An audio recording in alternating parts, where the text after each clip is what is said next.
Hello, hello. So excited to be here. And today we are going to talk about the things I wish I knew in my 20s about men. I think this is such an important conversation. I feel like there was a lot of mistakes I made. I'm now 36. So I can speak from a place of like actual knowledge about the mistakes I made in my 20s. So I'm really excited to have this conversation. And really, I think it's important that, women in their 30s, especially women who are getting older, share and pass on the knowledge, right? I feel like, especially if you don't have an older sister, an aunt, you feel like you can't have these conversations with your mother. I feel that I can at least be that person to share with you just the things that I wish I knew when I was younger in my 20s, and just navigating, especially around dating. So again, this conversation is about the 11 things I wish I knew in my 20s about men specifically. And I think the first thing that I want to talk about is that number one, your early 20s is about self exploration, okay? It's really important that before you actually properly get into a full on relationship with a man, you know who you are. You start to understand your nuances, you understand how you show up in the world. I feel like so often women make this mistake of really not being clear who they are as a person, and then they jump into a relationship with a man, and then they're like trying to figure out who they are along the way. And I personally feel that there's many reasons why people divorce, but I do think that one main reason why a lot of people divorce, especially in their early 20s, is because you don't know yourself. You don't know anything about you. You don't know what you like. You don't know what irritates you. You don't know the traumas you got. And then you're trying to figure that all out with another person, okay? And that's not what it should be. Like in your early 20s, especially when you are just like in college, just coming out of college, like take that time to travel, explore the world, just taste different things, like make mistakes, figure out, do I want to be in a career? Do I not want to be in a career? Like really just understand those things about yourself. And I'm saying this as someone, again, I'm age 36. And I know for me, I was pretty much in relationships all throughout my college and in my early 20s. And if I was to look back, I don't regret anything. Like, I'm really glad that I had someone that I learned a lot from. I do think the one thing that I did learn in that relationship when I was in my early 20s was that the importance of having a friend, okay? And the importance of being with someone. And make sure y'all like and like this live, because that's how the algorithm knows that this is something you should be recommending, okay? So make sure you like. I need to see lots of likes, thumbs up, okay? Share the love, and also rep where you're from as well. I always love to know like what city you guys are representing and where you guys are based. But anyways, let me continue. So I feel like the one thing I did learn being in a relationship with someone is that I basically learned that, oh, like I really need to make sure that the person I end up marrying is my friend, right? It's really important that that person I'm connected to and I'm enjoying, right? And so I think that was really, really important, right? Now, going to the other side of this thing, I feel like the mistake I made in my 20s was that I was in a relationship throughout, right? So I feel like I wish I had time to travel. Like I really wish I had the chance to like learn about myself more. I felt like, there was one relationship in particular where I was with this person for a long time, and I felt like he was making me small. Like he would say things to me such as, what you're wearing is grotesque, or you're doing too much, or like at the time I was becoming a social media person, right? And he kind of shamed me into posting. He's like, why are you posting that thing? Why don't you want to be more private? And personally, if I look back, I probably would have been further along in my journey if I was not with that person, if I was just doing me and exploring my life and exploring things. So I think that was like the first thing that I wish I knew in my 20s was like, Chica, you are young, okay? You are age 21, 22, 23. It's time to have fun, enjoy, figure out what type of man you like. It's not the time to be locked down in a relationship. Now, there is a key thing that I do want to say when it comes to this. This is a caveat, right? And this is where the balance comes in as far as something I wish I knew in my 20s. Now there's an issue that some people weren't focused on getting married when they were young, right? So if you actually think about it, college is a time where you are going to be around a lot of other people who are educated and intelligent and kind of going on the same trajectory as you, okay? And so once you leave college, you're kind of in the wild, wild west. You might meet any type of man, right? And you may be like, look, I am working. I need a man that's at my level. I don't want to have to deal with anyone that's not educated like me. And all those things are well and good. So then the issue is once you leave college, you may not have an opportunity to connect with these type of men. So I will say that there is a balance, right? Which is like, number one, you want to take time to be early and explore dating. Personally, for me, I don't feel like people should get married any age younger than 25. Before 25, your brain is not fully developed, okay? And you're still trying to figure out who you are as a person. But at the same time, I do think you should be open and aware of the type of men that are around you in college, because you never know. It could be a man that you met when you were at, let's say, Georgia State, that ends up being your husband, ends up being the person for you, okay? So I think that is like one of the things that I wish I knew in my 20s. I think the second thing that I wish I knew in my 20s when it comes to men is that men are straightforward. Y'all don't want to believe me. Men are very straightforward, okay? I personally feel that men tell you directly what it is. They tell you what it is. They do. When I really sit down and reflect on all the relationships I had and all the different types of men I connected with and all the crying and the boo-hoo I had among some men, I'm like, you know what? They told me, oh, thank you for the red lip. This is a Sephora collection, always on red. But I felt like men were telling me like I'm not ready for a relationship, okay? They either were telling me they were not ready for a relationship, they're either showing me they're not ready for a relationship, and I feel like I was a little delulu, and I was like, oh no, I'm gonna make him my man. I'm gonna make him want me. I'm gonna make him be in this relationship, right? So perfect example. One of the first relationships I had when I was just in college, and this was a long distance relationship, and then essentially it turned into, we're pretty much in a similar city. And all the actions that this man was showing me as my boyfriend was proving that he was not ready for a real relationship. So first of all, he cheated on me. The moment he cheated on me, that's when I should have known that it was not it for me. So someone says, unfortunately, we see it as a challenge and get it nowhere. Yeah, ladies, do not accept the challenge, okay? Do not accept the challenge, okay? It's our job as women is to be soft and ease and beautiful, right? Our job is not to force a man to be in a relationship with us. That's not our job, okay? So I think I made the mistake with this man in my early 20s. He cheated on me. And honestly, that was the first sign that this was not going to work. And I was young and dumb. And I continued on the relationship, right? And all the way till I even went to a college closer to him so we could continue on the relationship. And I don't regret the college I went to because I really enjoyed it. But when I think about it, I probably should have gone to Spelman or even Howard. It probably would have put me in a better position for certain networking opportunities. And that's a whole nother conversation. But then what I realized was this man was not trying to further himself, okay? He was essentially, I'm not going to say the thing here because I might get in trouble, but he essentially was dealing some type of product that he should have not been doing, okay? And he had, at some point, a warrant out, okay? And mind you, I am a girl who grew up on the East Coast in a suburban neighborhood.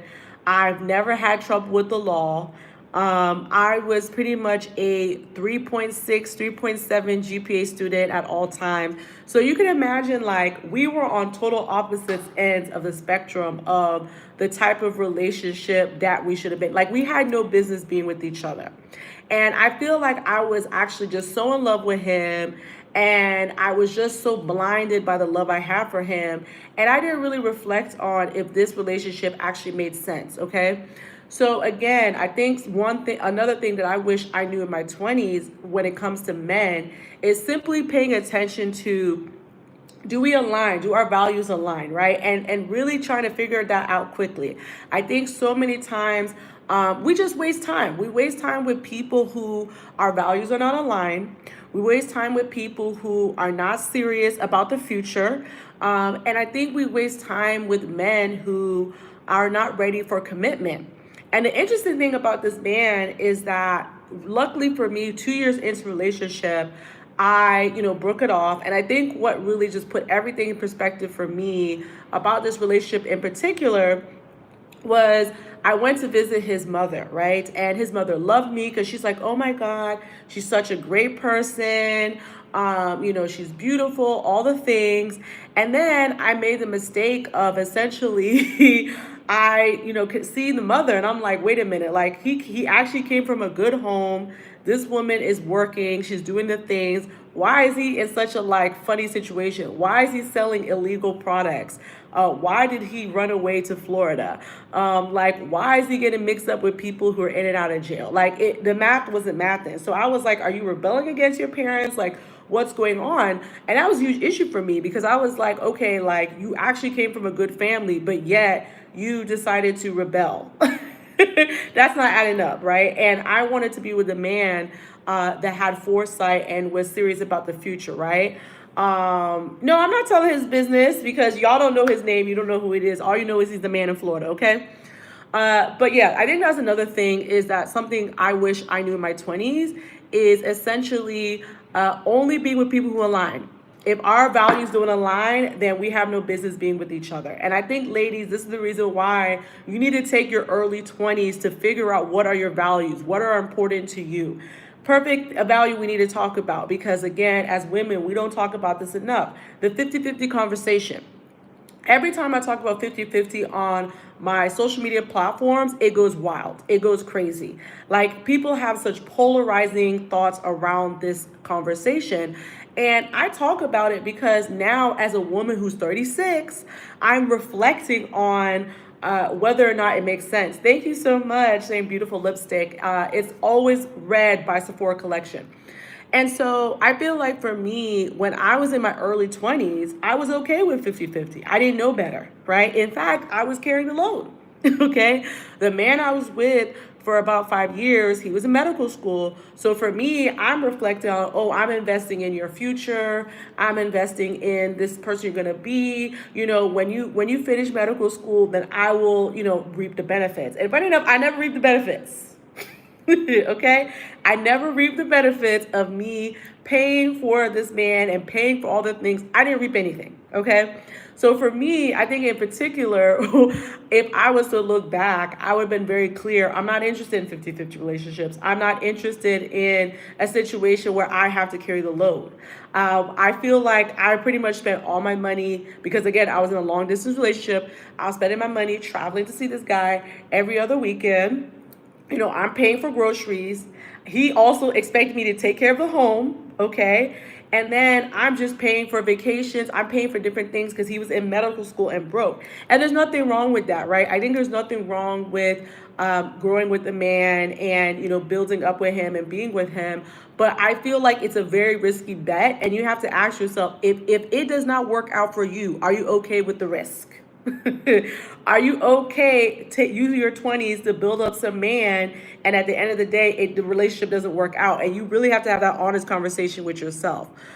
Someone asked, what do you think of unhealed women that attract healed masculine energy, if it makes sense? So in my belief, I do feel that more women are probably entering in relationships where they're unhealed. And, because for many different reasons, there's a lot of women who are touched, who are molested. There's women who are coming from unstable homes. Obviously, if you're a Black woman, there's a high percentage chance that you are coming out of a single mother's home, right? So again, no father figure. Or you're just dealing with trash men that are unhealed. Okay, so there's so many different reasons why a woman may, come into a relationship unhealed. I think the most healing thing for a woman is to be with the masculine man. a man who's masculine, right? I know for me now, of course, my husband has a lot of flaws, okay? There's a lot of things he's working on, so I'm not going to sit here and say my husband is perfect. But I will say that one thing I am learning is because he is so committed to being his best self, and he's so committed to growing and being a better person, I'm able to take time to heal me, right? I feel like this is the first relationship where I actually can prioritize therapy. There's no shame in having conversations around therapy. And I feel like, all women ideally are with a man who is masculine and will take care of them, right? So that is the ideal situation. And hopefully, in the future, you end up being with a man who's healed and who wants to take care of you and do all the things. So I do think that is, something that is important, right? So let's get back to, what I was saying just about the multiple things that I wish I learned in my 20s about men. Now, here's another thing that I wish I knew. And this might be controversial, okay? Ladies, I do think you should experience a period of what turns you on, right? Your sensuality. I do feel like women need to go through a phase of like what makes them feel good, being in touch with your body, right? And I'm saying this because there is this Facebook group. It's called like Nigerian Women, right? And it's a group that has like 1 million members. And the main comment I see with the women on this group is they are not happy with their sex life with their husbands, okay? And they are basically grumbling about their lack of sex life, okay? And I feel like when you're in your 20s and you're young and you're youthful, and a lot of times your body is at pristine. Like when I look at my 20 body, I'm like, damn, like I need to get back to that level, okay? When you look at that part of you, that's the time you should be exploring your sensuality, and you should not be ashamed of it, right? You shouldn't be ashamed of, if you have a little hoe phase, so what? Who cares? Because you're exploring yourself, you're exploring your body, you're exploring what makes you feel good. And I feel like you should enter your marriage with very clear of what makes you feel good. I hate that women in their 20s don't know what an orgasm is. Like, come on. And I don't want to go too deep in the rabbit hole, right? But I do feel like as ladies, you should feel good when you're with your person. And I feel like your 20s is a time to explore that with no judgment. You got a long road ahead of you, and that is the time to really, take time to explore. So I do feel like that's another thing. I do feel like personally that is something that I did, that's something I did learn, okay? One thing I did learn, I will say, in my 20s is what makes me feel good. I'm not afraid to say it. I'm not ashamed.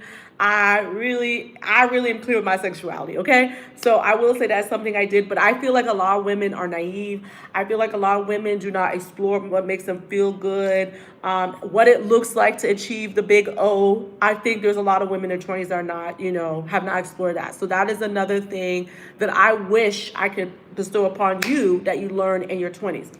I feel like another thing that I wish I knew about men in their 20s is that there's a lot of men that are unhealed too. Now we're going to stick real deep in this part of the conversation. If you don't hear anything else, this is the part of the conversation that's important. Ladies, don't leave, okay? If you are a woman, specifically a Black woman, okay, I feel like this is even more pertinent to Black women. I personally feel that if you are dating a Black man, he needs therapy. He needs some type of therapy. He needs coaching, right? And I think I'm going to share this story because it's so important, right? So recently I found out about a friend who, this guy is a godsend, okay? He is, very good looking, but one of the few, he's like a good looking guy that maybe doesn't know he's good looking. Okay. Really sweet, means well, doing very well in his career, and married very early in his 20s. Okay. So again, about this thing about sometimes the challenge of marrying early, sometimes you don't know things about yourself. So recently I found out that he cheated on his wife, and I was shocked. I was really shocked to find this out about this guy because he's not someone that I would ever think would do this to anybody. I didn't think he had the capacity to do it. And then when I started understanding what happened, I mean, it was a mixture of probably marrying too early and like not really fully exploring himself. I do think that's one element. But I think the other element is that he has trauma, and his trauma comes from his family. So I feel like, ladies, one thing that you need to understand, especially if you're dating men in your 20s and even your 30s, right? This and all the way up, is you have to ask the question, have you gone to therapy? Like, that is a real serious conversation you need to have with men, because there's a lot of things that they're holding in. And unfortunately, men, like I watch my husband every day. I watch, what is he saying? What is he talking about? I'm listening to the conversations. And 90% of the conversation with men is about like, okay, we're doing this business or we're doing this career or basketball, LeBron James. That's what they're talking about. They're not having like real conversations that like, hey, at 5 years old, I was touched. Hey, I dealt with a mother who was not affectionate to me, and I have a hard time with affection. Even right now, as I'm watching Love is Blind and I'm watching the interaction between Tim and Alex, it's very obvious to me that Alex has some type of mother wound that he needs to deal with. Or sorry, Tim, sorry, I'm mixing names. Tim, it's very obvious that Tim has some type of mother wound that he hasn't dealt with, because some of the challenges he's having with Alex don't add up. They don't make sense. And I feel like if they were having conversations around, have you gone to therapy? What does that look like? What is the conversations we're having? It's just a whole different mindset. So ladies, one of the things I wish I knew in my 20s when I was about men is the power of therapy and just having all those conversations. And also, when I think about my boyfriend that I was with for a very long time throughout my 20s in particular, I just feel like all the arguments we had was stemmed with him having trauma he hasn't dealt with. His mother abandoned him at an early age. He is half Nigerian. He, dealt with a very strict father that was very restrictive.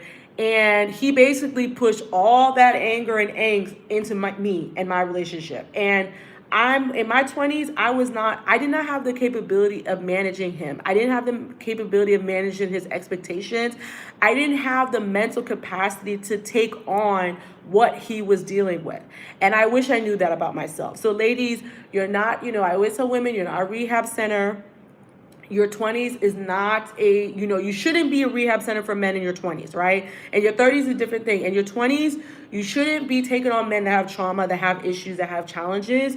You should direct them to therapy. And now that we're having more and more conversations around therapy, I think 10 years ago when I was dating in my 20s, these resources weren't available. Like, no, you're not talking about therapy with anybody. You're not like, oh yeah, let me give you my therapist number. That wasn't cute. That wasn't cool back then. Now we're having open conversations, and I feel like as women, we should encourage our men, especially in their 20s, to go to therapy, to do the work, to face their childhood traumas head on, so that when they date you and connect to you, you're getting the healed version of them.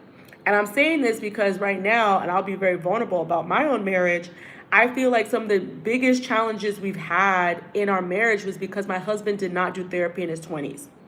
If my husband had did the therapy and the work when he was in his 20s, he would be coming to our marriage a very different person, and we wouldn't be having some of the challenges that we're having right now, right? The only reason why I feel comfortable continuing on with the marriage, very frankly, is because he takes therapy very seriously and he's striving to be a better and evolved man every day. If not for that, I'm out. Like, there's no, I'm not having that conversation with him. Like, it's dead done, and it's dead on arrival, okay? Someone says, I don't love myself. I don't know my worth and value. I want to know. I'm 23 years old.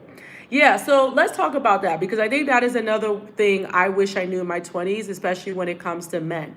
Ladies, if you don't love yourself, you cannot love anyone else.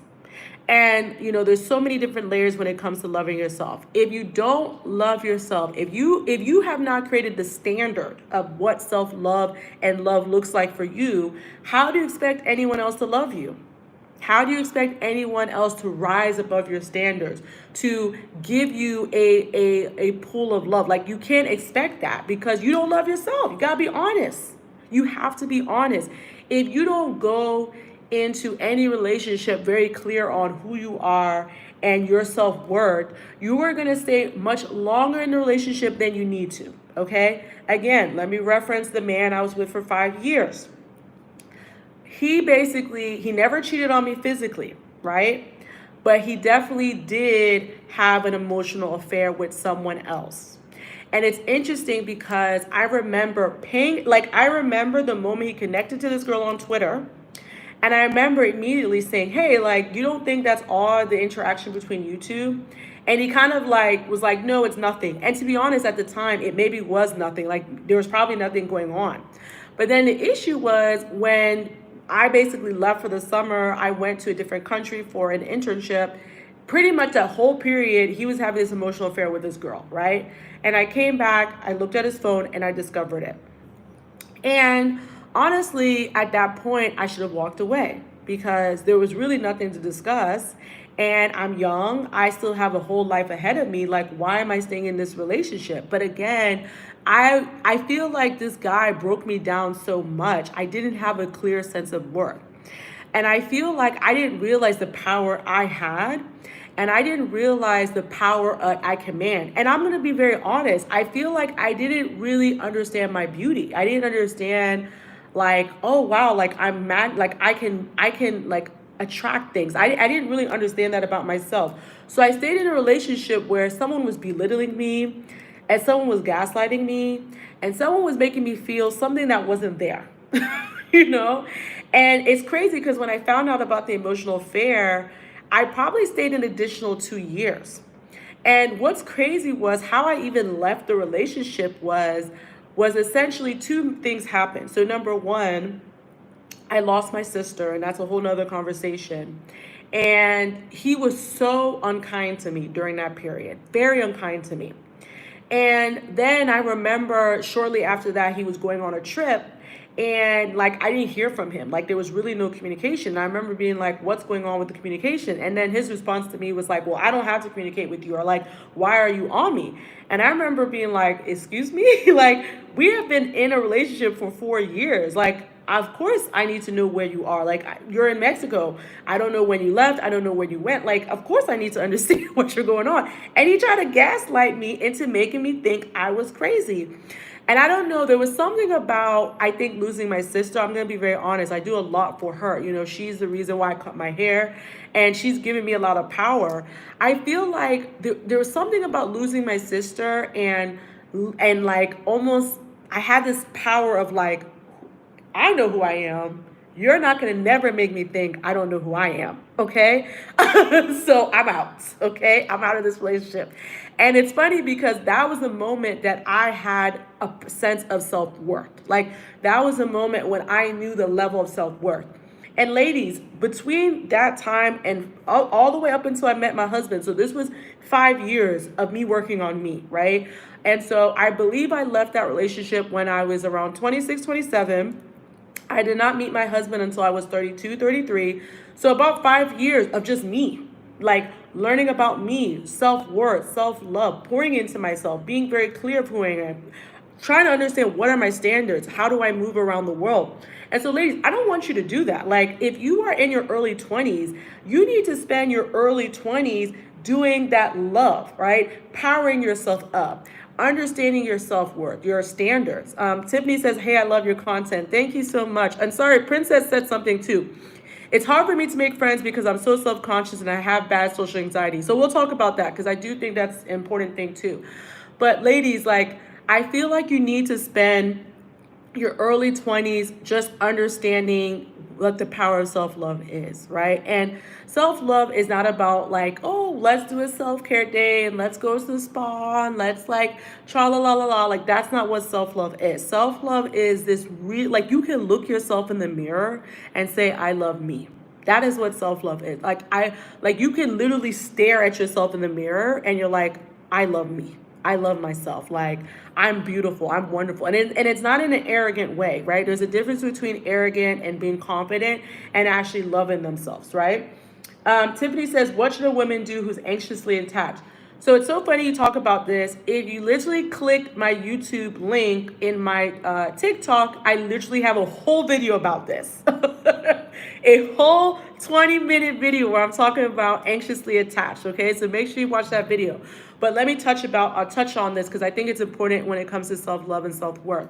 So again, another thing that I wish I knew about my 20s when it comes to men is that you got to heal that anxiously attached version of you.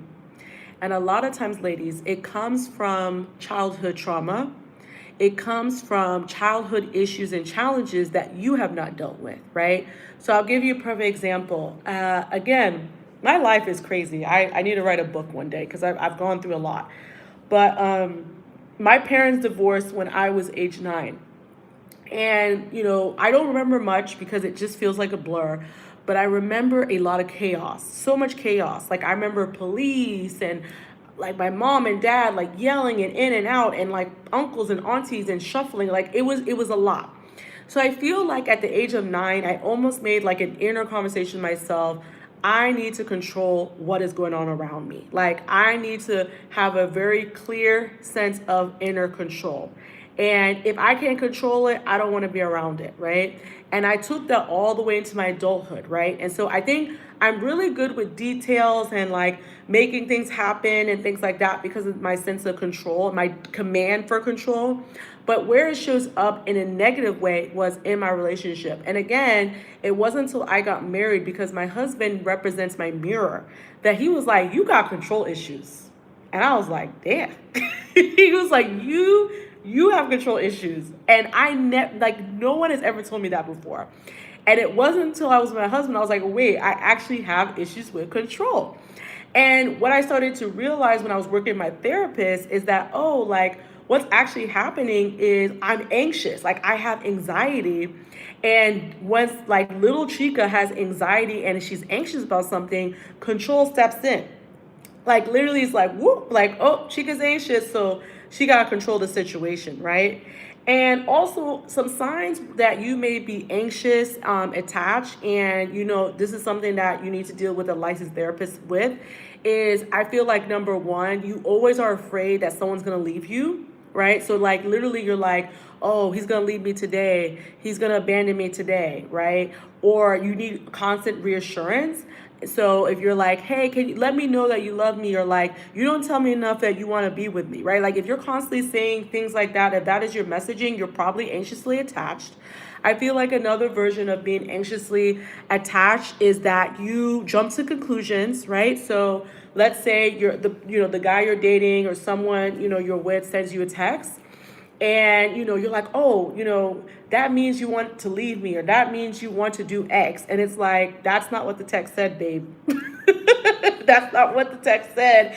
You're just being the Lulu and you're jumping to some conclusions that were not there, right? You're probably anxiously attached. And so you basically have to work on this inner feeling of anxiousness, right? And it kind of like boils all the way up. And then like a lot of times women step into control because they want to do something about it. They're like, I need to change this thing. I need to like get in control of that. And I feel like, with being anxiously attached is, number one, talking to a therapist about it. But I also think it's about, again, self-love and meditation and mindfulness. Like, ladies, the mind is so powerful. The mind controls so many things. And if you are not affirming of yourself and you're not able to like take time to breathe and be calm and relaxed and take a moment to really look at the situation, then you're always going to be anxious, right? So someone says, my boyfriend is giving me the bare minimum. I want so much more, not sure how to go about it. Leave. If your boyfriend's giving you bare minimum, leave. Ladies, this is something I wish I knew in my 20s about men. I can go. I can leave. There is something else better out there for you, okay? You can go on with your life. He's your boyfriend. He's not your husband. Okay, if the person is your husband, that's a whole different situation because you got to think about the families. Maybe you got to think about kids. That's a whole different scenario that you need to think about. And everyone who's on this live, I need to like. Every single person on this live needs to like, okay? I need to see multiple likes so we know that we are moving, we're going forward with this. But yeah, ladies, like you can leave. If the person you're with is giving you the bare minimum, what is keeping you there? Why do you want to be in the relationship? What are you gaining from the relationship? Again, this is the reason why you have to work on your self-worth. You have to work on it, ladies. It's something every single day. You have to work on it, right? I'll give you a perfect example. And I'm going through this right now. So I'm doing this in real time. My husband did something that really has shook me to the core. And I said, look, I am married to you, so I can't just leave. I have to really think about the repercussions. But if I don't see action and if I don't see someone who's ready to actually work on themselves, I am out. I have no problem leaving because I don't deserve this. I don't deserve anybody who's going to make me feel less than. And if you know I am valuable to you, if you love me so much, you are going to do the things you need to do as a person, as a husband, right? And that is a real conversation. We were talking, like we spoke all day. And I was like, I don't know if I'm going to stay. And I had to speak to a few people and I had to figure out my pros and options. But I'm like, no, like I know me. I deserve more. And the truth is, ladies, like I feel like one thing you should pay attention to is I know when I step out the room, and this is my level of self-worth now that I've gone to, when I leave, people say I'm beautiful. I'm constantly getting men complimenting me, hitting on me. So I know I can step outside. I don't need my husband to affirm that for me. Like, I don't need him to tell me I look good. Like, I love to hear that from my man. Of course, you want your man to affirm you and make you feel good. But him affirming me doesn't increase my level of self-love. Like, what increases my self-love is myself and knowing what I am and who I am. And I also know where I stand in the world, right? And someone says the fact that you can identify the bare minimum, you already have a baseline of your worth. Exactly. So if you know that like someone is not bringing something to the table, then you know what you deserve. And that's the thing, ladies, like I feel like there's a difference between being like, oh, I want Chanel bag and shopping trips and excursions and all those things. Like, you'll be shocked that a lot of times men are doing those things to cover up the real mess they have, right? So I'm not saying you can't find your own Russell Wilson that is like overly romantic and will do all the things and, it's just a sweetheart. Like, there's definitely men out there like that, but a lot of times in my experience, when I see men like overly romantic and overly giving gifts and overly, always giving something, a lot of times it's because he's trying to hide something or he's trying to hide a flaw he has, okay? So ladies, I really want you to get like airtight about your self-worth and your self-love because you're just going to see the world so much differently about that. I think another thing that I want to talk about, which is something I wish I knew in my 20s when it comes to men, is that you also need to pay attention to the company they keep, okay? It's actually interesting because it wasn't until I got married that I really was like, oh, wow, like, I'm so thankful and grateful that my husband has like the type of men around him that keep him accountable. Because ladies, a lot of times when men are cheating and on the streets and doing things they're not supposed to be doing or not like looking to evolve or work on themselves, it's because they have friends that are not keeping them accountable. Y'all, that stuff that's going on with Diddy is a clear case of he doesn't have anyone that's going to say you out of pocket. He had nobody checking him. He had nobody telling him what he's doing is off.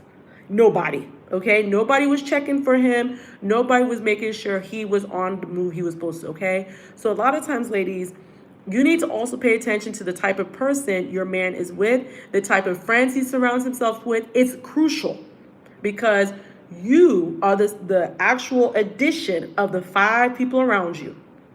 The 5 people that are around you are who you are. If I see your friends, I know who you are. I can literally look at your set of friends and be like, okay, she about her life. She about that business. She about leveling up. or, oh, they're just a bunch of birds. I could tell. So the same thing with men. And I personally feel like I remember, again, when I reference my ex, that he's a great case study of a lot of things I learned about myself in my 20s. But when I look at my ex and I really think about the guys he was with, like, sure, he was with a few guys who were like doctors and, kind of doing your thing. But I remember there was one guy that he was so close with, and he didn't add up. He didn't add up.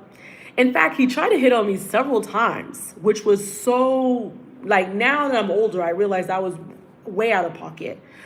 And I just didn't feel like he added value, and I didn't feel like he meant well for my ex. So you have to pay attention to that. And I feel for me, like, sorry y'all, I'm gonna shift a bit because there's like this shining light. When I reflect on, now my husband, and when I pay attention to the type of men that are in his life, I'm really grateful because I feel like my husband he has the type of men that will call him on his stuff, okay? He has the type of men that will be like, that's not okay, that's not cool. I'll never forget, very early on in a relationship, there was a female friend that was around my husband. Now, again, she was innocent. She wasn't trying to do nothing. There was nothing there. But I remember his best friend was like, you should have never invited her to this event. This had nothing to do with them. Like, she had no place being at that event. And he called my husband on his stuff. And he put him to order.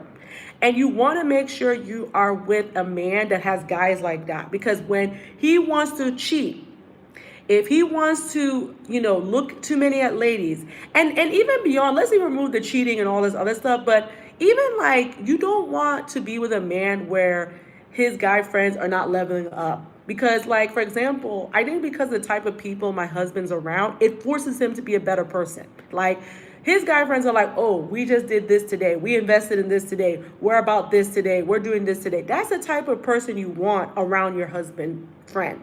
Okay, so I think that's another thing. It's a lesson I didn't learn till later in life, but it's a lesson that I wish I knew in my 20s about that. Someone says, why did I shave my head?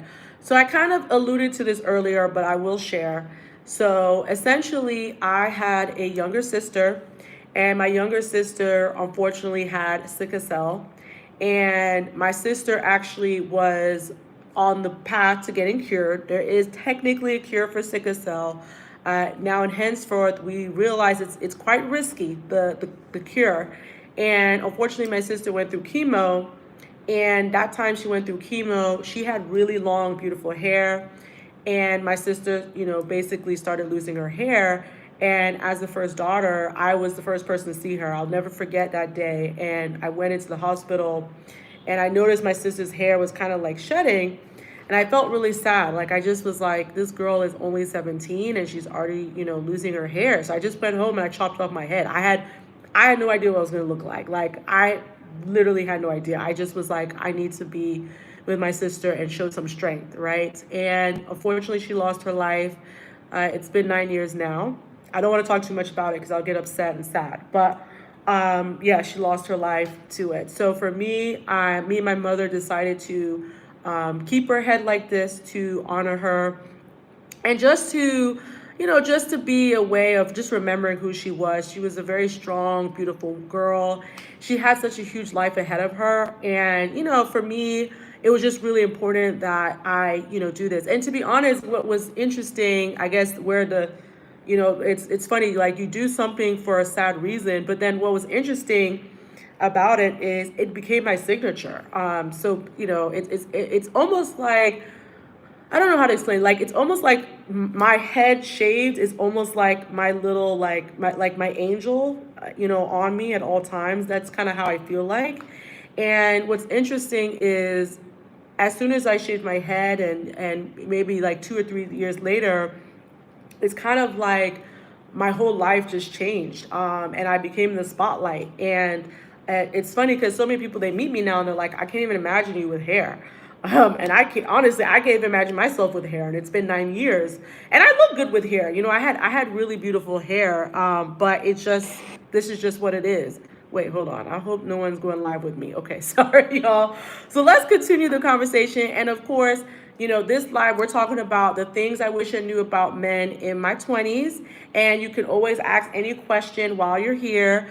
So I love this for us that we're really having a conversation, because I feel like we should do that. We should know these details, right? Because men, and the thing is, ladies, let me tell you something else about men that's going on right now. So there's a data that's saying men between the ages of 18 and 25, 45% of them have never approached a woman. So the problem right now is that I feel like with TikTok and Snapchat and Instagram and all the things, men are actually finding it easier and easier and easier to approach women through online. Okay. So that means that as women, we have to change our strategy, right? When I was in my 20s, like I could just go to a party and meet a man. I could just go outside. Like literally, I can't imagine what college is right now.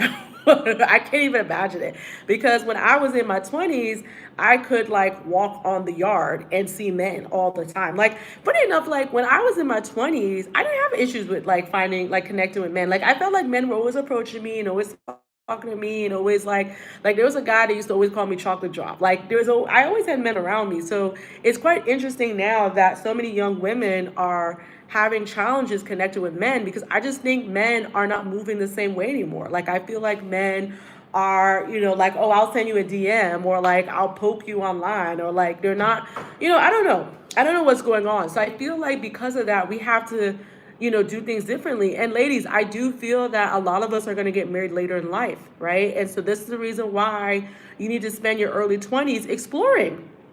Like you need to spend your early 20s really just like traveling the world. Like I know some of you ladies and gents know Clark on here, and I like what Clark is doing. Like I think I like how she's like exploring and dating and getting to know people, and doing all the things, and she's really living her full life. And I feel like she's gonna, she'll marry well. I think she's gonna marry a man that will take care of her, because I think she'll know her worth, right? And ladies, I'm gonna say this, like, I mean, this could happen, but I feel like this is happening less and less. But I feel like when you give yourself the world, then men have to give yourself the world. Like one thing I will say, yeah, I do like Brazil. Brazil is beautiful. It's a country I need to visit though. But I feel like one thing that really set me apart from other women when it came to when I connected with my husband was the fact that he was like, oh, like you're exposed, like you traveled. And it's funny because I remember we were in we're in Puerto Vallarta, Mexico, because me and my husband, we travel a lot. So we were doing our little walk. We do our walks as a couple, and my husband was like pointing to me a bar that he went to with a woman like years ago. And he was saying that like he'll never forget. He went into the bar with the lady, and the lady was like, "Oh yeah, look at this bar. Look how cool it is." And he was so unimpressed. And he was like, "Is this bar, you're calling it like cool?" Because my husband is very exposed. My husband has traveled. He comes from a well-to-do family, so he's seen some things in his life. And I remember, I looked at him, I'm like, what about that bar was special? And he's like, I don't know. But I just knew at that moment that I couldn't be with this girl because she's not exposed, right? And so I feel like my husband really likes the fact that I have traveled, I've seen things, I have a taste for life, I'm cultured, I'm a curious person. And I feel like I just have this zest for life and I want more in life.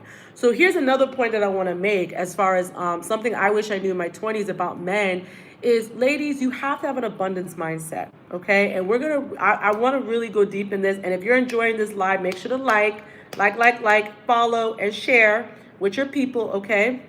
Oh, okay. Wait, before I talk about abundance, let's have this conversation right here. So what's your thoughts on finding a man who likes you more than you like him? There's nothing wrong with it. I think there's nothing wrong with it. If anything, I feel like that's kind of the dynamic in my relationship. So I think we equally love each other, but I do feel like my husband is like more invested in this. Like he's like, I'm not leaving. Like if we end this relationship, it's because you leave. Right now, of course, I always give the caveat that like one day in this life, like something could happen or things could change or things could, whatever. And maybe my husband doesn't feel this way, right? But overall, my husband just has this overall like thought of, I'm staying here, like there's actually nothing you could do for me to go, right? And I do feel like you want a husband that invested in you because y'all, marriage is hard. Marriage is hard. And there are going to be things you face that you didn't even think would be an issue.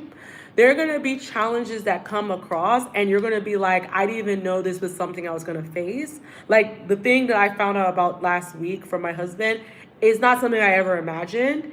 And I feel like if I was not married, it's very different to be like, oh, I'm leaving, I'm going, like, I don't want to be in this. But once you're married, ladies, like, and I'm Nigerian, so I think there's a bit of a different level of how we see marriage.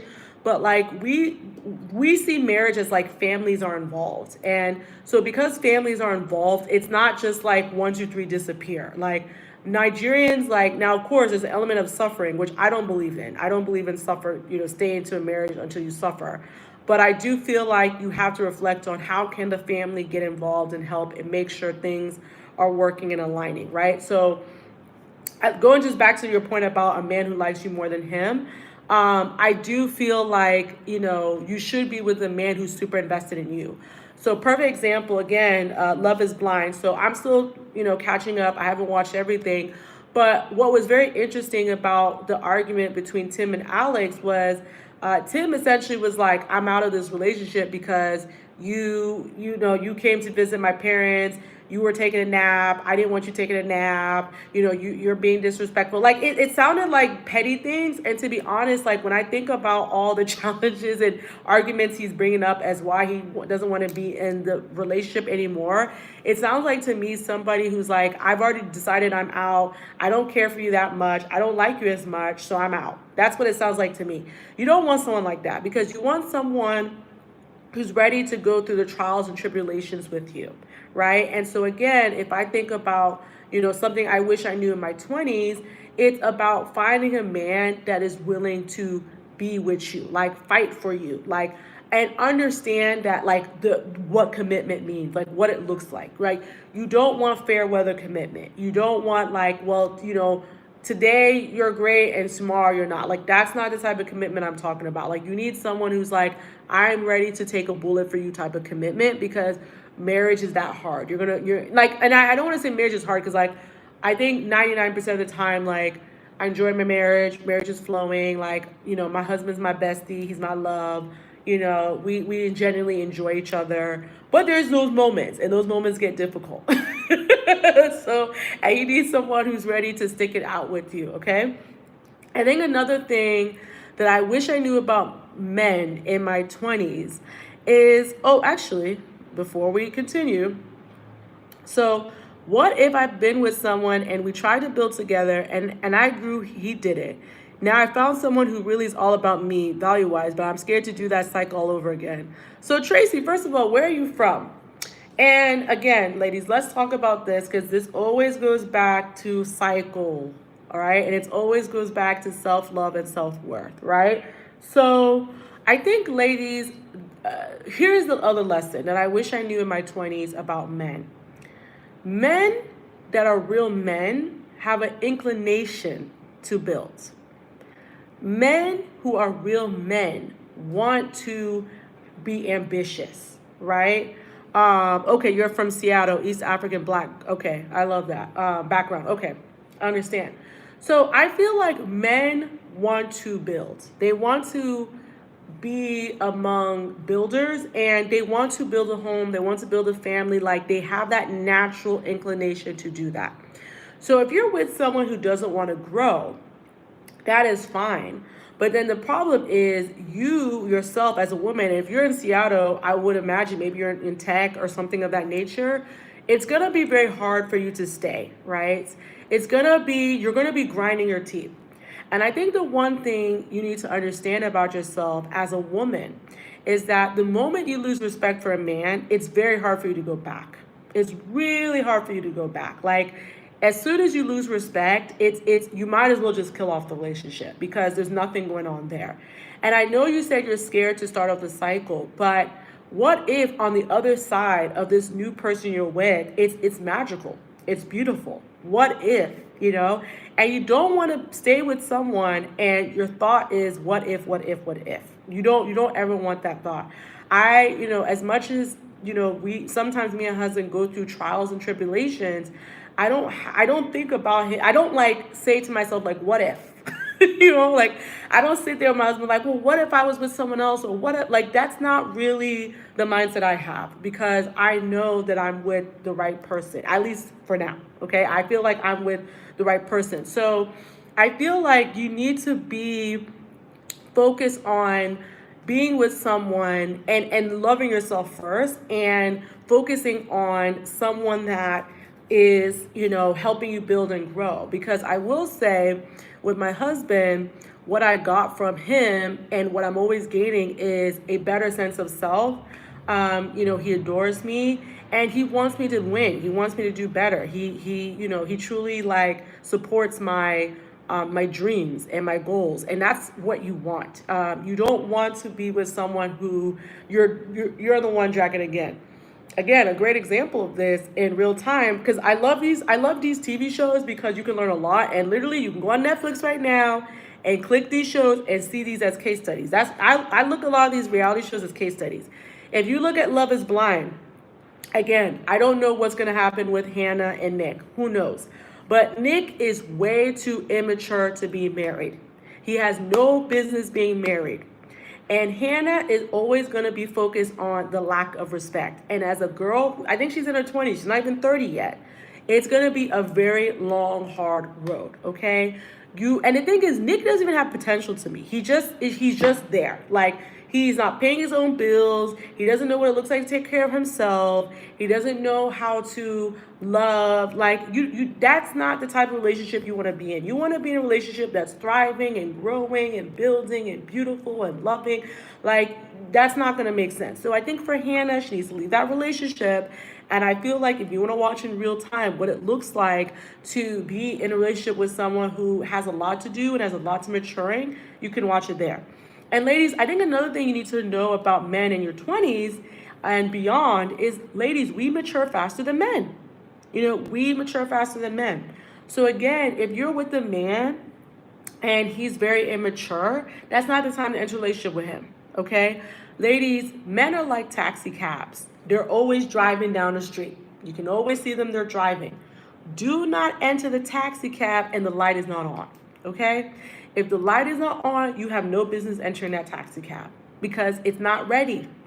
He's not ready to pick you up. He doesn't have any sense of direction.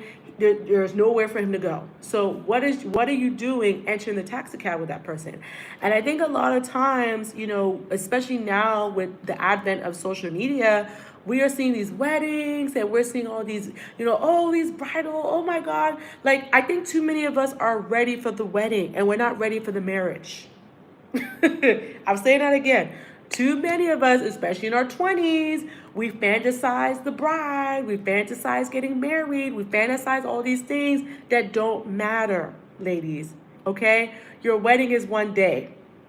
I had a beautiful wedding. I don't remember half of it. Okay? What I remember about my wedding is what was in the book. What's in the wedding book is the only thing I had. That's the only memory I have. Like, the wedding went by so quickly. I don't remember it. So you can't be fixated on this wedding. Like, there's this girl, and I pray to God that, her relationship is real. I don't know. I think her name is April Buckles, and she recently just did her wedding, and it was beautiful. She looked stunning. She was beautiful. But it felt a lot like that was it. Like, it felt like everything's about the wedding, and what we're wearing, what we're doing, and what's going on, and here's the latest update. And again, maybe it's for content. Like, maybe there's a depth in her relationship that we don't know about, because I only see her on social media.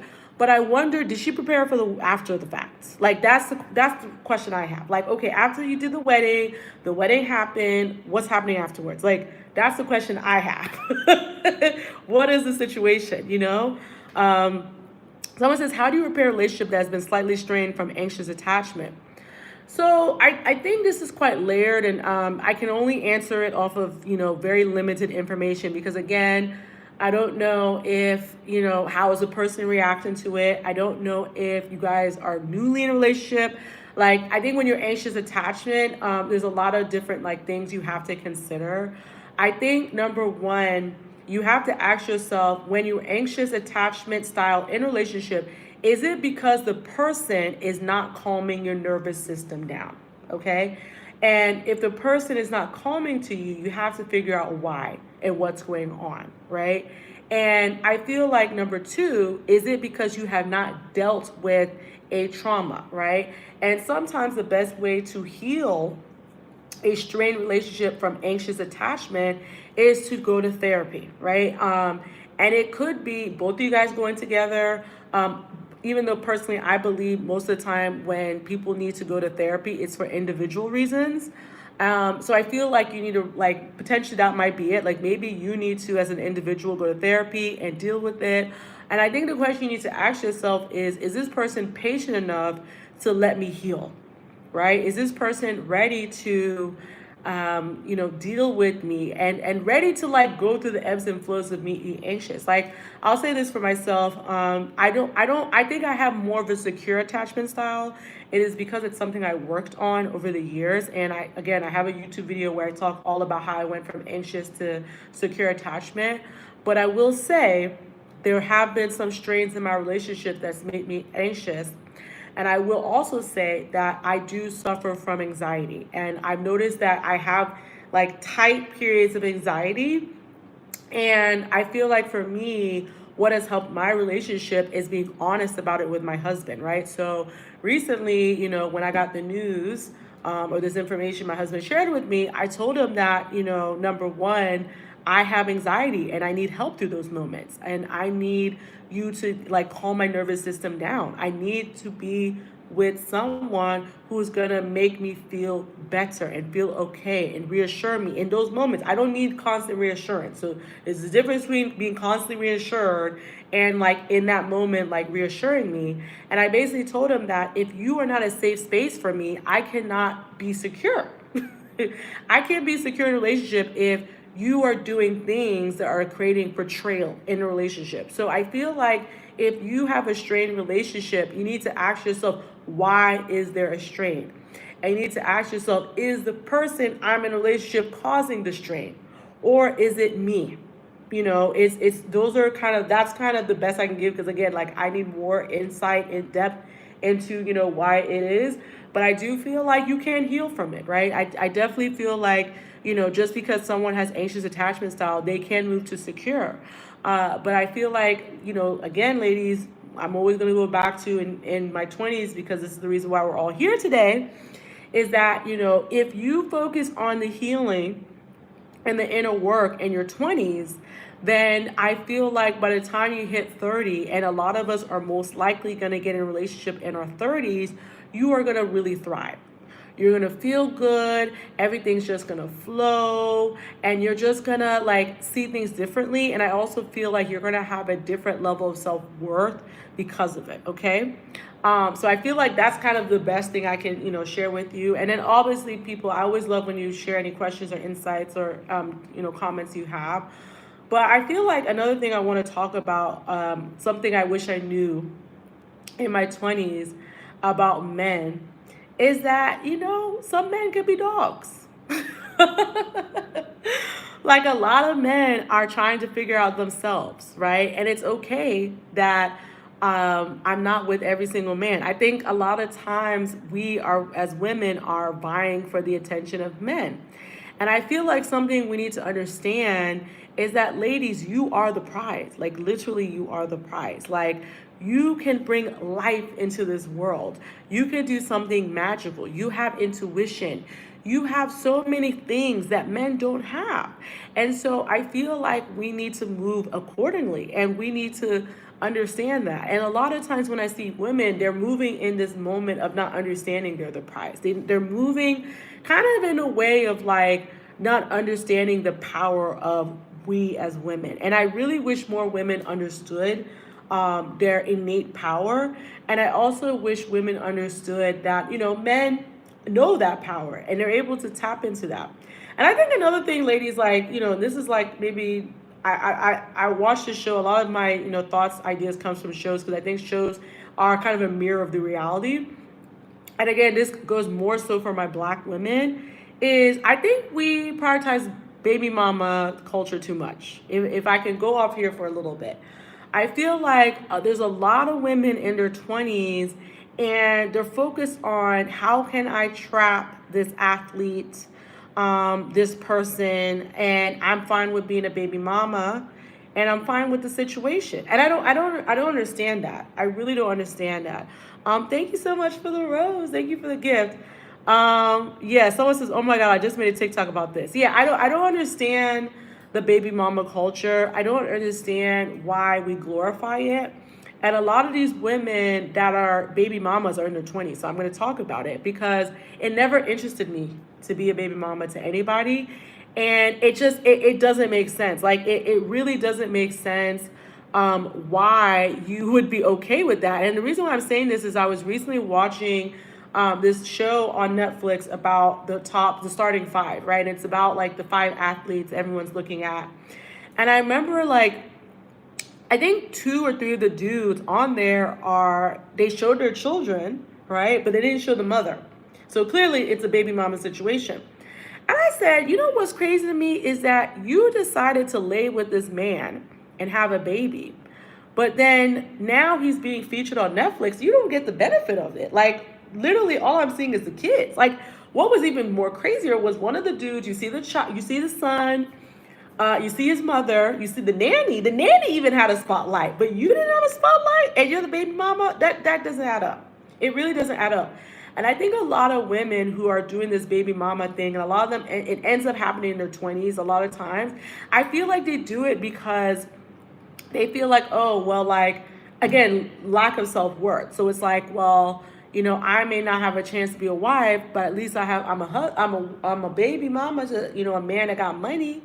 But you don't understand that anything can happen to that money. That money can come and go. So what happens?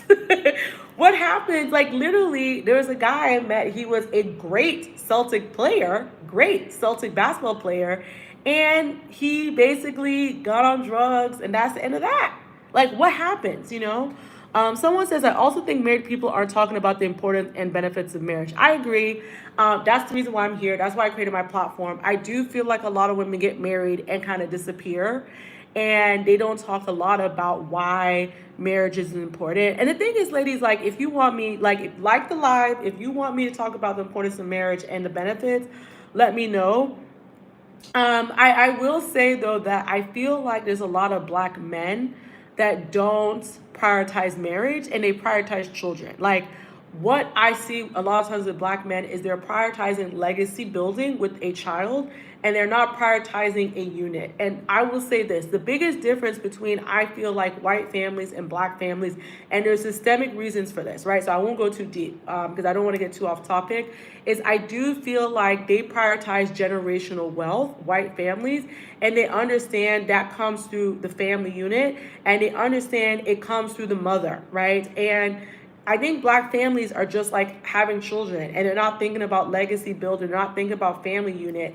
And I feel like, I'm watching this starting five Netflix and LeBron James, say what you want to say about him, but he represents legacy building. Like he's one of the few black men who has stayed with his wife. They have three beautiful children. That child, one of the children is now going on to continue the legacy of Lakers. Maybe he's not at the same level, but he's there, right? And the rest of the children will follow pursuit. That's what we should be aspiring to, ladies. Like and when you're in your 20s, you have to think deeply about legacy building. It's not something in your 30s like, oh, yep, now I want to build legacy. Like, no, it's something you have to reflect on in your 20s. I want to build generational wealth. I want to build legacy. I want to build this future. And you have to be like really guarded about having men have sex with you and then leave you as a baby mother. You can't do that, ladies. Like you can't do this. And I'm not judging any women that's their situation. They ended up that way. I get it. Things happen. I get it. Right. But ladies, you have to be diligent about it. Like for me, I'll be very honest. I was not having a baby with anybody until he was my husband. And that's just how I see it. Someone said, yeah, people need to hold, yes, this needs to be a whole YouTube, TikTok to start the conversation in our community. Yeah, maybe I'll do a video about this, about, baby mama culture and glorifying it, because I just don't get it. I don't understand why so many people feel comfortable being a baby mother. And I think what's more interesting is the women that end up with men where, for example, like Cam Newton, thank you. Someone said I love the red on you. Thank you so much. I don't understand the women that like end up with someone like Cam Newton and like, or even let's not say Cam Newton. Maybe that's too far. Let's talk about Nick Cannon, right? Nick Cannon has 11 children. I think he has 8 baby mothers. And you know what's crazy about this situation is each one of those women thought, oh, I would be the woman to change the trajectory. I would be the woman that is going to be different. No, he has literally shown you a pattern that he has to heal. He has literally shown you a pattern. He's not ready to do the inner work. Like he's shown you that pattern over and over and over again. What makes you think you will be different? What do you see? You know, and so I don't really understand it, and I feel like we're creating too many broken homes, and we're not understanding there's a long-term impact on all these Black families and their broken homes. Like I don't think we understand that, ladies. Like we're losing the plot. Okay, but anyways, let me not go too deep into it. So I want to leave you here with some practical things about being in your 20s and things you need to know about men and how to navigate the whole thing. So ladies, number 1 is self-love and self-worth, and really digging into that part of you and how you show up in the world, okay? The physical part of your manifestation of being your best self is, in your 20s, take advantage of that. You look young, you look good, right? Document yourself, document your pictures. Like I actually love the fact that I can go back to Facebook and see how I looked in my 20s and see how I smiled and how I was glowing. You know what was crazy? Funny enough, this is so random. I was looking for like a picture of myself, like kind of looking a little janky in my 20s, like looking a little anxious. And I was like, dang, I can't really find too many bad pictures. Like I actually like looked good in my 20s, right? And I feel like I've maintained. So, but it's good. You need to document yourself because you never know. Like now, as I'm approaching closer to 40, I actually love the fact that I can look at my pictures in my young age and admire myself and admire my youth and admire what I look like, right? So document yourself. I think it's so important as women. We take as many pictures. Don't be selfish about it. Take pictures, take photos, do photo shoots, right? Do photo shoots. Look good. Do many of them every year. Every year we're doing a photo shoot. Every year we're documenting. We're getting better and better and better. But I also think, ladies, like there's this element of, and I'll take a cue because I think Jody K on TikTok, she talks a lot about this. Is like this social element. Like I think it's important in your 20s because someone was talking about friendships that, I feel like how you get into the right situation and right connection, especially when it comes to men, is prioritizing your friendships and your networks. Like network. When you're in your 20s, network, connect, get out there, go to the conferences. If you're still in college, like join a sorority. I'm Alpha Kappa Alpha, and that connect still does wonders for me this day. And I pledged in 2008. That was a long time ago. Okay, I still feel like I get the benefits of being an Alpha Kappa Alpha member. Right, pink and green, ski weave. Even though you see me in red today, I'm still an AKA pink and green. But I feel like there's a lot of benefits about joining groups and joining networks and like being among other women. I also think, skiwi. I can't do the skiwi right now. I have like no voice, not enough, not the octave that I need to do the skiwi properly. But I also feel like, ladies, that when you're in your 20s, like focus on yourself and focus on like how do you want to look, how do you want to feel, how do you want to show up in the world, like what are the dreams and ambitions you have for yourself. Like I want you to really think fully and deeply about it. And I feel like it carries you into the type of men you're with, because when you're very clear on like how you want to show up and the type of ambition you have for yourself, it really changes the type of men you attract, right? And I personally feel like as I got more and more confident and more clear of myself, I feel like I started attracting different men, right? As a 24-year-old, this advice makes me feel like I'm already on the right track. You are, you are. You know, the fact that you're here, you're ready to learn, you are definitely on the right track. I know for me, because I started really focusing on the life I wanted to live, and I remember I kept saying to myself, legacy and abundance, and I want a life of travel. I want a life of fun. I want a life, like, I want a life that's bigger than life. Like, I want to be able to say, like, things are happening for me, things are, happening in my favor.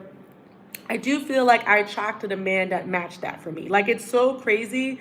I don't know, you guys can't see too much in my house. Like, here's my house, okay? Like, this is what my house looks like. I created this, okay?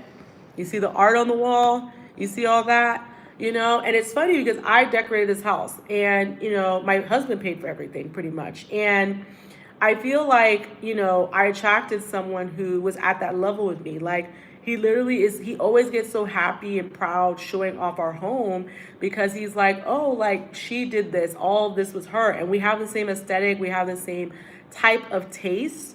And I feel like it just is like it's all intermingled. Like, I don't feel like, there's maybe one or two parts of my life where I'm like, okay, it's a little different than my husband. Like, my husband has a little different viewpoint than me.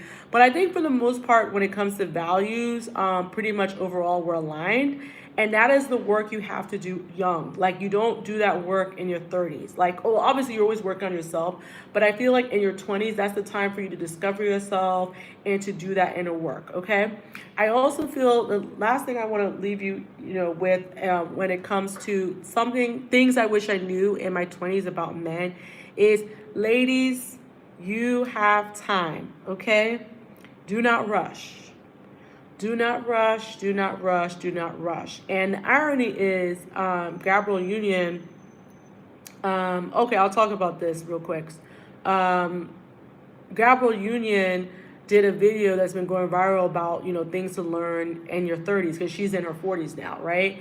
And, she talked about you have time, and you do. You have time, ladies. Even a woman in her 40s, she's like, you have time, right? So don't rush. Don't make any man feel like you have to be different. You have to move different. Like, don't do that, okay? Like, really take time for you. And a feminine woman is flowing and taking her time, and she does things at her own pace. She's not allowing anyone to force her to do something she doesn't want to do, right? Someone said, how should I network? I'm so shy. So if you're shy, I'm kind of a little shy too. Like, I'm not, I know some people can just like talk to anybody. I'm kind of like a little like, I need to know the situation I'm in. If you're like me, when you are about to like go to an event, let's say a conference, I would actually like try to figure out, okay, like, who is going to the conference, map it out. If there's speakers, sometimes conferences have an app that show you like who is going to be there.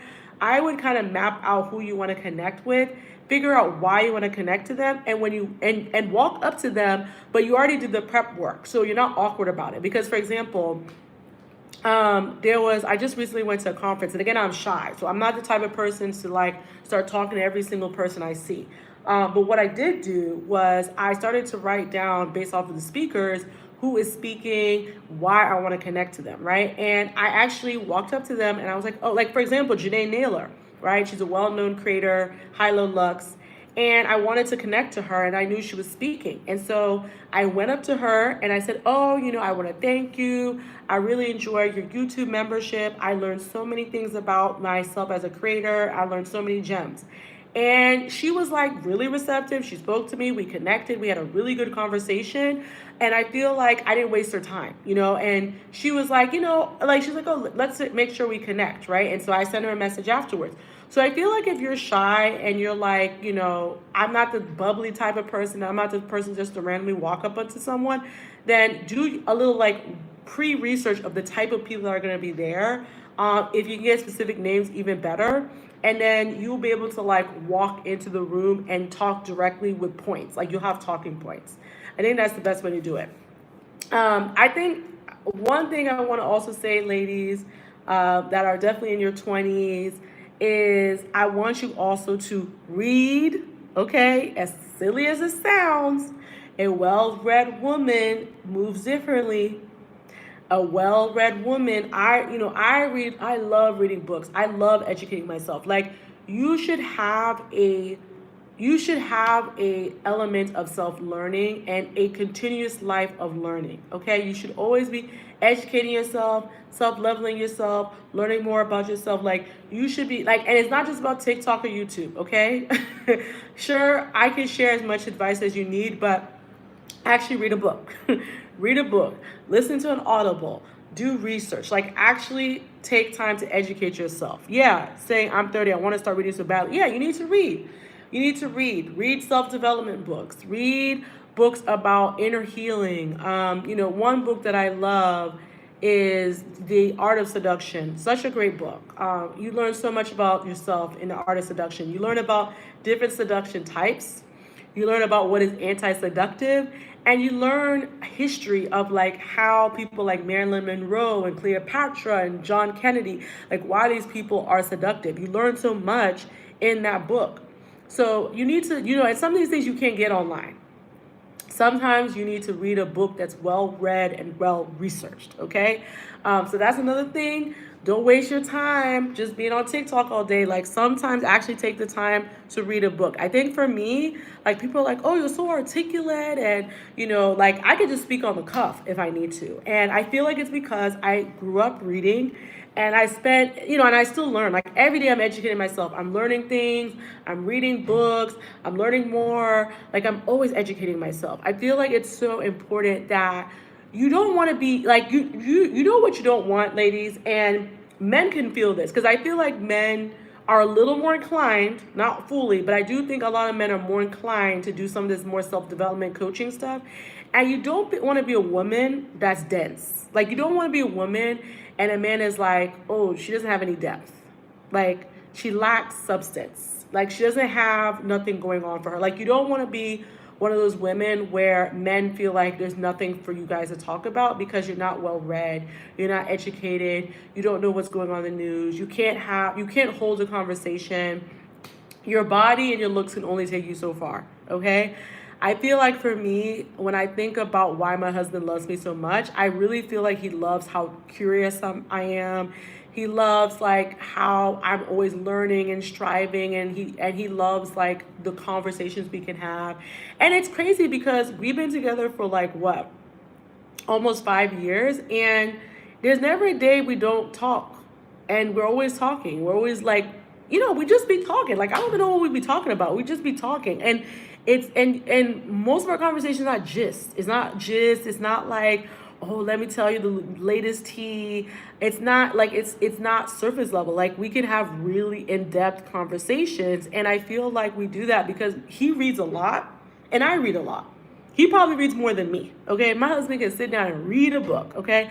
But we're both educated. And so I feel like you need to do that. That's what's gonna sustain your relationships. It's gonna sustain the type of people you attract, and you don't want to be limited. Like, I want everybody who is on this live with me to have this like future. Like, I want everybody on this live to be able to attract the person they want to attract. And I feel like you can't attract the type of person you want to attract in your life if you're not well read, well educated. And you can't do that if you're not exploring things and learning more about yourself, okay? Okay, anyways, ladies, I gotta go. It is late on my end. But I really appreciate each and every one of you. Again, I'm gonna be going live weekly, different conversations, different topics. We're really gonna get into all the things. And of course, make sure to follow, subscribe, like, all the things. And I really enjoy every time I'm with y'all. Bye.